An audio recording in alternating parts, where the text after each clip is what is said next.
Hello again and welcome back to the channel. So another question I noticed on the group pages was what entertainment you can expect on the cruise on sea day. Now that's a pretty obvious question, pretty obvious answer to that. The simple answer is you check your cruise news, because each night in your room you will get a cruise news, but you can also check the cruise news on the Navigate app, which you can only use on board the ship.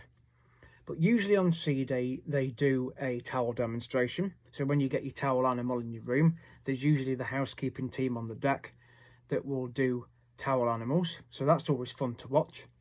They also do a napkin demonstration. And the waiters in the restaurants are very good at folding napkins and making animals and things. So there's that. There's also a cocktail demonstration. And then they do an ice sculpture where it might turn it into an animal, and they usually do. So there's that. They also do quizzes, morning trivia, afternoon trivia.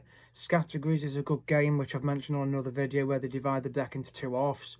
So that's another good game. They sometimes put a pantomime on in the Broadway show lounge. They obviously have a show on. If you're on a ship that's got a cinema screen, which I think all of them have got now, they usually put a film on. You've got the climbing wall on the Discovery 1 and 2 at the back. You've got the mini golf. Occasionally they have a mini golf tournament. That's always interesting and nice to play. You've got obviously the swimming pools. You'll have the kids pools.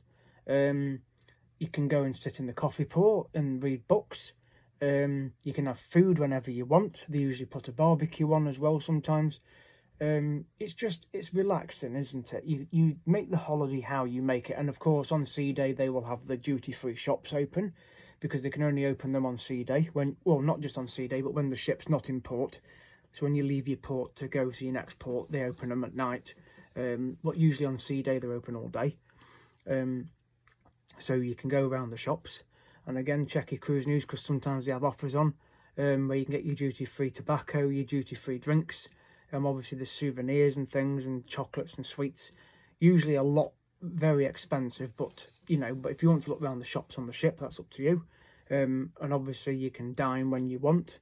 So there's plenty of things to do. There is a kids club on the ship as well for kids, so it gives you parents and grandparents free time away from your little ones or your teenagers. There's obviously games that kids can play on board as well. So there's plenty of things to do. You're not going to get bored. So there's always check your cruise news for that, because you never know what might be on. And of course you can do a bridge tour, as I've said, but not on sea day, but you can do a bridge tour. But again, you have to check your cruise news for when that is, because they have it on a specific day and time. So obviously make sure you stop by reception to book that. I think it's around £20, something like that, but you get a photograph included as well. So check out my video on that, because I did do a video on it the other day. So I hope that's answered that question. So again, at CallSmith25 to subscribe. See you guys in the next video.